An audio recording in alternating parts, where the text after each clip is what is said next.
है आप सभी प्यारे प्यारे बच्चों का हमारे YouTube channel team JSBS academy पर। ठीक है ना प्यारे बच्चों। तो आज हम जो है क्लास 9th के विज्ञान के लेसन 7 के बारे में पढ़ेंगे। प्यारे बच्चों, जो लेसन 7 है ये आपका भौतिक विज्ञान से संबंधित है। किससे संबंधित है प्यारे बच्चों? भौतिक विज्ञान से संबंधित है।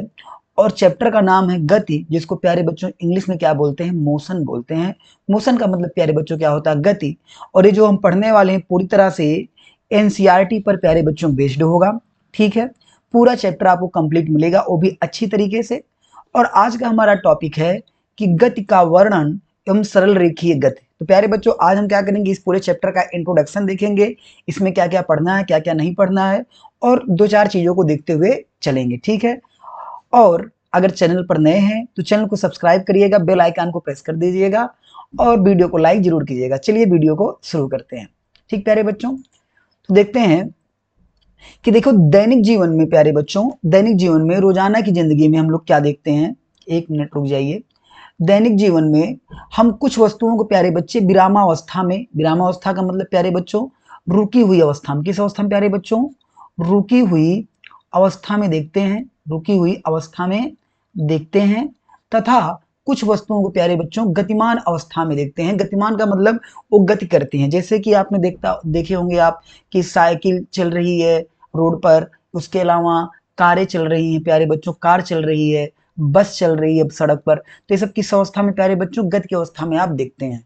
तो दैनिक जीवन में हम कुछ वस्तुओं को विरामावस्था में तथा कुछ वस्तुओं को गतिमान अवस्था में देखते हैं। ठीक है, जैसे एग्जाम्पल में, जैसे हमने देखा होगा पक्षी उड़ते हैं आसमान में, आप देखते होंगे तो जो पंछी होते हैं, जो चिड़िया होती हैं उड़ती हैं।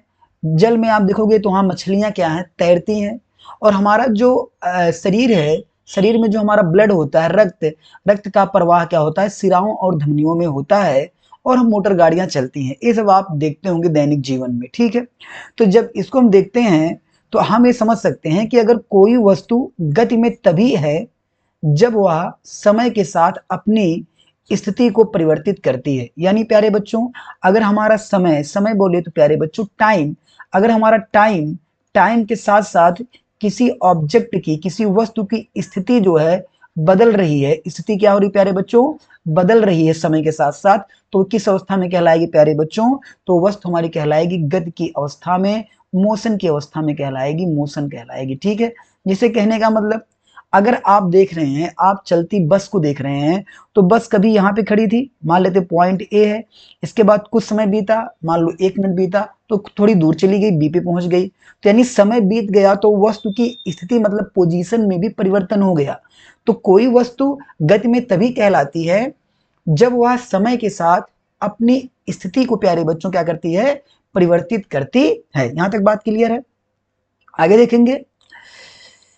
ऐसी कई अवस्थाएं हैं जिनमें गति के अस्तित्व के अप्रत्यक्ष साक्ष्य होते हैं। अप्रत्यक्ष का मतलब हम गति होता हुआ क्या करते हैं प्यारे बच्चों? महसूस करते हैं। जैसे कि एग्जाम्पल में, कि उदाहरण के लिए जैसे हम हवा की अगर गति का अनुमान लगाएं, तो अनुमान कब लगता है? कि जब हवा की गति का अनुमान लगाना प्यारे बच्चों, तो हम देखेंगे धूल कणों का उड़ना होता है, पेड़ की शाखाओं और पत्तियों के हिलने डुलने से हम ये बात पता लगा लेते हैं कि गति हो रही है, हवा की गति हो रही है। तो हवा की गति कैसे है प्यारे बच्चों? ये अप्रत्यक्ष है, हम हवा को देख नहीं पाते, हवा को देख नहीं पाते, उसको क्या करते हैं प्यारे बच्चों? महसूस करते हैं। तो जब धूल कण उड़ते हैं, पेड़ पौधों की शाखाएं या पत्तियां हिलती डुलती हैं, तो हम कहते हैं कि ऐसी कई अवस्थाएं होती हैं जिनमें गति के अस्तित्व के अप्रत्यक्ष साक्ष्य भी मिलते हैं। तो इन सब सारी चीजों से जो हमने 5 पॉइंट अभी डिस्कस किए हैं, उनसे हमारा डिफिनेशन निकल के आता है। पहला डिफिनेशन हमारा है गति की अवस्था, और दूसरा क्या प्यारे बच्चों? विराम की अवस्था। दोनों ही डिफिनेशन बहुत ही ज्यादा इंपॉर्टेंट है। ठीक है, तो गति की अवस्था प्यारे बच्चों क्या होगी? कि यदि कोई वस्तु किसी अन्य वस्तु के सापेक्ष समय परिवर्तन के साथ अपनी स्थिति में परिवर्तन करती है, तो वस्तु गति की अवस्था में होगी। प्यारे बच्चों, पेन और कॉपी लेके आप साथ में बैठिएगा, और जो भी ये बातें हैं सबको प्यारे बच्चों आप नोट करते चलिएगा। ठीक है, तो मैंने क्या बताया आपको कि गति की अवस्था क्या होती है? तो यदि कोई वस्तु किसी अन्य वस्तु के सापेक्ष समय परिवर्तन के साथ अपनी स्थिति में परिवर्तन करती है, तो वस्तु किस अवस्था में कहलाती है प्यारे बच्चों? गति की अवस्था में होती है। ठीक है, इसको भी मैंने बता दिया था। विराम में क्या हो जाएगा, विराम में प्यारे बच्चों क्या हो जाएगा कि समय परिवर्तन के साथ स्थिति में परिवर्तन नहीं होगा। देखिए, यदि कोई वस्तु किसी अन्य वस्तु के सापेक्ष समय परिवर्तन के साथ अपनी स्थिति में परिवर्तन नहीं करती है तो वस्तु विराम की अवस्था में कहलाती है। विराम की अवस्था की एग्जांपल जैसे आपके क्लास में लगा हुआ व्हाइट बोर्ड, क्या लगा प्यारे बच्चों, व्हाइट बोर्ड, या उसको हम लिख दें ब्लैक बोर्ड। ब्लैक बोर्ड लगा हुआ, ब्लैक बोर्ड, ठीक है, एक ही अवस्था में है, आपके विराम की अवस्था में है। क्लास में आपके लगी हुई दीवार घड़ी, दीवार घड़ी, दीवार घड़ी भी किस अवस्था में आपके प्यारे बच्चों हैं, ये भी आपके विराम की अवस्था में है। जो आपके पहाड़ हो गए, पहाड़ किस अवस्था में प्यारे बच्चों रहेंगे, विराम की अवस्था में रहेगा। आपका घर किस अवस्था में प्यारे बच्चों है, ये भी आपके विराम की अवस्था में है। गत की अवस्था की बात करें तो गत की अवस्था में जैसे कि पटरी पर चलती ट्रेन, पटरियों पर चलती, पटरियों पर चलती ट्रेन, पटरियों पर चलती ट्रेन, ये सब किसके एग्जाम्पल प्यारे बच्चों, ये सब गति के एग्जाम्पल हैं। इसके अलावा आपका आकाश में उड़ता वायुयान, आकाश में उड़ता हुआ वायुयान, आकाश में उड़ता वायुयान किस अवस्था में प्यारे बच्चों है, गति की अवस्था में है। उड़ता हुआ पतंग किस अवस्था में है, गति की अवस्था में है।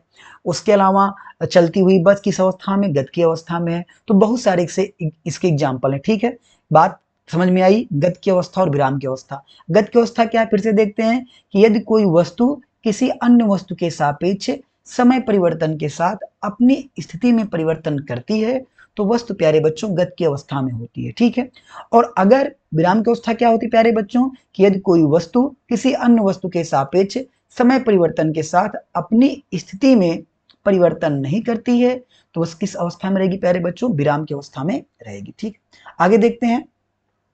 आगे क्या है प्यारे बच्चों की गति जो होती है एक सापेक्षिक अवधारणा है। क्या है, सापेक्षिक अवधारणा है। इस बात को समझना बहुत ही जरूरी है।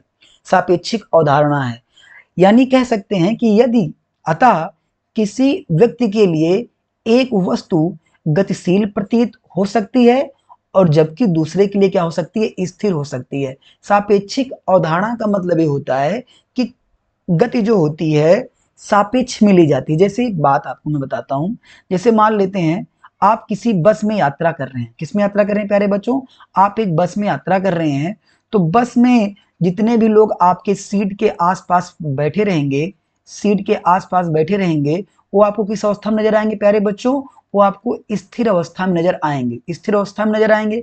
लेकिन अगर आप बस के बाहर आप देखोगे तो बाहर जो भी चीज आप देखोगे जैसे मकान हो गया, पेड़ हो गया, कुछ भी हो गया, तो ये सब आपको गति की अवस्था में नजर आएंगे। तो यही चीज है कि गति एक सापेक्षिक अवधारणा है, यानी किसके सापेक्ष आप गति का अवलोकन कर रहे हो। ठीक है, यानी किसी व्यक्ति के लिए एक वस्तु गतिशील नजर आएगी और किसी दूसरे व्यक्ति के लिए वही चीज क्या नजर आएगी, आपको स्थिर नजर आएगी। इसको एग्जाम्पल से समझते हैं।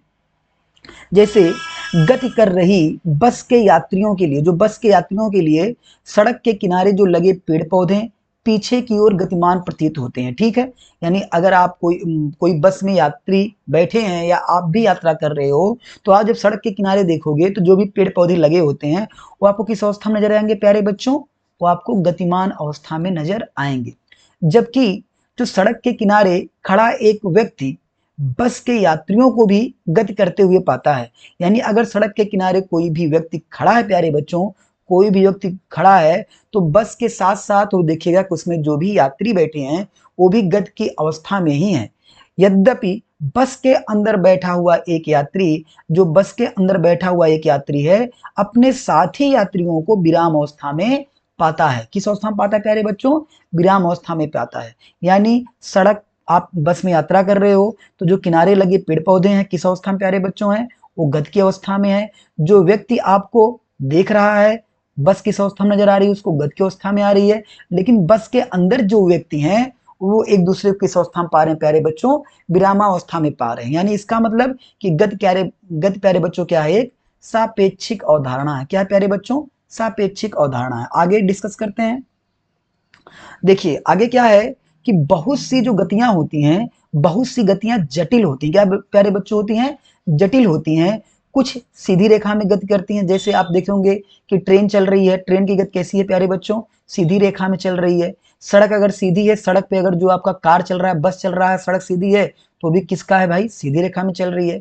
तो कुछ वस्तुएं वृत्तीय पथ पर गतिमान हो सकती हैं, जैसे आपने देखा होगा कि घड़ी में जो सुई होती है, घड़ी में क्या प्यारे बच्चों जो होती है सुई होती है, सुई किस अवस्था में है प्यारे बच्चों गति करती है, वृत्तीय गति कर रही है। कौन सी गति कर रही है, वृत्तीय गति कर रही है। आपने पढ़ा होगा भूगोल में कि जो पृथ्वी है, पृथ्वी के चारों तरफ क्या कर रहा है, चंद्रमा चक्कर लगा रहा है, तो चंद्रमा कौन सी गति कर रहा है प्यारे बच्चों, चंद्रमा वृत्तीय गति कर रहा है। कौन सी गति कर रहा है प्यारे बच्चों, चंद्रमा आपकी कर रहा है कौन सी गति, वृत्तीय गति कर रहा है। ठीक है, तो बहुत सी गतियां प्यारे बच्चों क्या होती हैं, जटिल होती हैं, कुछ सीधी रेखा में चलती है तो कुछ वृत्तीय पथ पर गतिमान होती है। ठीक है, कुछ घूर्णन कर सकती हैं और कुछ कंपन कर सकती हैं। जैसे आपने देखा होगा जब आप लट्टू नचाते हो, लट्टू जब नचाते हो तो लट्टू जो आपका होता है कुछ इस प्रकार से प्यारे बच्चों होता है। लट्टू क्या करता है, कौन सी गति करता है ये प्यारे बच्चों, घूर्णन गति करता है। कौन सी गति करता है प्यारे बच्चों, घूर्णन गति करता है। आपने पढ़ा होगा भूगोल में जो पृथ्वी होती है, पृथ्वी प्यारे बच्चों अपने अक्ष पे कौन सी गति करती है, एक कौन सी गति करती है प्यारे बच्चों, एक कौन सी गति करती है, घूर्णन गति करती है। कौन सी गति करती है, घूर्णन गति करती है। एवं कुछ कंपन कर सकती है, कुछ गतियां क्या होती है प्यारे बच्चों, कंपन कर सकती है। जैसे मोबाइल में वाइब्रेशन होता है तो भी क्या है, कंपन कर सकती हैं कुछ गतियां। ठीक है, ऐसी भी स्थिति हो सकती है जिसमें एक क्रियाएं एक साथ होती हैं, जैसे कि पृथ्वी आपका घूर्णन गति करती है और पृथ्वी खुद घूमते हुए सूर्य का क्या करती है, चक्कर लगाती है। तो यहाँ पे दोनों गतियां हैं, एक तो पृथ्वी का अपना क्या हो गया प्यारे बच्चों, घूर्णन गति हो गई, और उस सूर्य का चक्कर लगा रहा है तो वहां पे कौन सी गति होगी प्यारे बच्चों, वृत्तीय गति हो गई। कौन सी गति होगी प्यारे बच्चों, वहां पे आपकी हो गई वृत्तीय गति। ठीक है ना, आगे देखते हैं। आगे देखेंगे कि हम किसी वस्तु की स्थिति को एक निर्देश बिंदु निर्धारित करके व्यक्त करते हैं। ठीक है, किसी वस्तु की अगर हमको प्यारे बच्चों पोजीशन बताता है, स्थिति बतानी है, तो क्या हम करेंगे, एक निर्देश बिंदु को क्या करेंगे प्यारे बच्चों, निर्धारण करेंगे। ठीक है, निर्धारण करके व्यक्त करेंगे। माना किसी गांव में एक स्कूल रेलवे स्टेशन से क्या प्यारे बच्चों 2 किलोमीटर उत्तर दिशा में है। किस दिशा में, उत्तर दिशा में है। मानते हैं कि स्कूल, ये रेलवे स्टेशन मान लेते हैं आपका है, ये क्या आपके प्यारे बच्चों है, ये आपका रेलवे स्टेशन है, रेलवे स्टेशन आपका है। ठीक है, और यहां से 2 किलोमीटर की डिस्टेंस पर प्यारे बच्चों, यहां से जो है 2 किलोमीटर की डिस्टेंस पर एक स्कूल रेलवे स्टेशन से 2 किलोमीटर उत्तर दिशा में है। तो यहाँ प्यारे बच्चों क्या आपका है, यहाँ मान लेते हैं आपका स्कूल है, यहाँ पे क्या आपका प्यारे बच्चों है, स्कूल है। ठीक है, स्कूल है। तो हमने स्कूल की स्थिति को रेलवे स्टेशन के सापेक्ष निर्धारित किया है। किसके सापेक्ष किया है, रेलवे स्टेशन के सापेक्ष निर्धारित किया है। यानी अगर हमने रेलवे स्टेशन के सापेक्ष निर्धारित किया है तो इस मतलब उदाहरण में रेलवे स्टेशन क्या प्यारे बच्चों हो जाएगा, निर्देश बिंदु हो जाएगा। क्या हो जाएगा, निर्देश बिंदु हो जाएगा। अगर इसी एग्जाम्पल में मान लें कि हमारे पास कोई एक नदी बहती है, क्या बहती है, कोई एक नदी बहती है प्यारे बच्चों, एक नदी बह रही है और इस नदी से स्कूल जो है 1 किलोमीटर है। कितना है, 1 किलोमीटर पूर्व दिशा में है। किस दिशा में प्यारे बच्चों, पूर्व दिशा में है।